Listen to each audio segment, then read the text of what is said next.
Hi guys, welcome back to my YouTube channel. ఈరోజు recipe ఏంటంటే పుట్నాల లడ్డూలు ఎట్లా చేసుకుందామో చూస్తాం.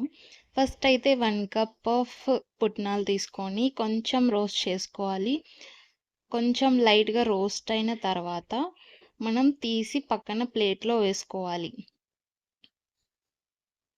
ఇలా వేసుకొని నెక్స్ట్ 1 కప్ ఆఫ్ బెల్లం తీసుకోవాలి. తురిమిన బెల్లం తీసుకొని అందులో కొన్ని వాటర్ వేసుకోవాలి కరగడానికి.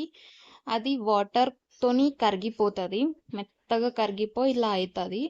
ఇట్లా అయిన తర్వాత లో ఫ్లేమ్లోనే దాన్ని మరిగించుకోవాలి. మరుగుతూ మరుగుతూ దగ్గరకు వస్తుంది. ఇలా దగ్గరకు వచ్చిన తర్వాత మనం ఏం చేయాలంటే చిన్న కప్లో వాటర్ తీసుకొని కొంచెం థిక్ కన్సిస్టెంట్ వచ్చిన తర్వాత తీసి కొంచెం వాటర్లో వేసి టెస్ట్ చేసుకోవాలి. అది కొంచెం ఉండలుగా అయిందంటే పాకం లడ్డు వస్తుంది అన్నట్టు. లేదు అంటే ఇంకా కొంచెం హీట్ చేసుకోవాలి దగ్గర పడేదాకా. తర్వాత మనకి లడ్డూలు అనేది పర్ఫెక్ట్గా వస్తాయి. ఇట్లా పాకం వచ్చిన తర్వాత ముద్ద కడితే లడ్డు అనేది పర్ఫెక్ట్గా వస్తుంది, లేకపోతే మనకి రావు. సో మంచిగా దగ్గరకు వచ్చే వరకు బెల్లాన్ని మంచిగా చేసుకోవాలి, దగ్గరికి కలుపుకుంటూ ఉండాలి. ఇక్కడైతే నాకు పర్ఫెక్ట్గా ముద్దలాగా వచ్చిందన్నమాట. మీకు రాలేదంటే ఇంకా కాసేపు హీట్ చేసి దగ్గరకు వచ్చే వరకు వెయిట్ చేయండి. అండ్ నాకు పాకంలాగా వచ్చింది, ఇది ఉండలు కడుతుంది. సో నాకు ఇప్పుడు లడ్డూలు వస్తాయి అన్నట్టు. కన్సిస్టెన్సీ కరెక్ట్గా సరిపోయింది.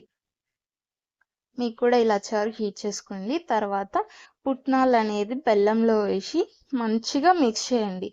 మొత్తం మిక్స్ చేసిన తర్వాత అది ఒక ప్లేట్లో కొంచెం ఆయిల్ లేదా గీ తీసుకొని ప్లేట్కి మంచిగా ఈవెన్గా రాసుకోండి.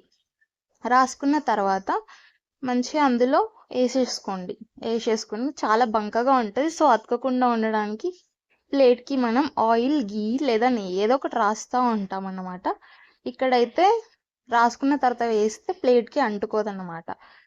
సో ఇప్పుడు వేసుకున్న తర్వాత నాకు పర్ఫెక్ట్గా ముద్దలు అనేది వచ్చాయి.